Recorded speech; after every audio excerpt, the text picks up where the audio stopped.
হঠাৎ দেখলে মনে হবে বাংলা নাটকের শুটিং চলছে, কিন্তু এটি বাস্তব দৃশ্য।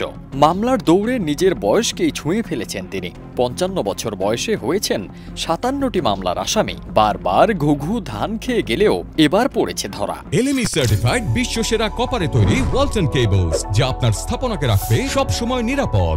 ১ অক্টোবর রাতে পটিয়া থানার এসআই শফিকুল্লাহর চৌকস টিম সিলেট বিমানবন্দর থেকে তাকে গ্রেপ্তার করে। রুহুল আমিন পটিয়া উপজেলার ইয়াকুবদন্ডি পাইরোল এলাকার আব্দুস সালামের ছেলে। পটিয়া ও কোতোয়ালি থানাসহ বিভিন্ন থানায় আসামি রুহুল আমিনের বিরুদ্ধে ৫৭টি মামলার তথ্য পাওয়া গেছে। একাধিক মামলায় তার বিরুদ্ধে সাজাও রয়েছে। তাকে আইনানুযায়ী আদালতের মাধ্যমে কারাগারে প্রেরণ করা হবে বলেও জানায় পুলিশ। ফারদিন সানি, দেশ রূপান্তর।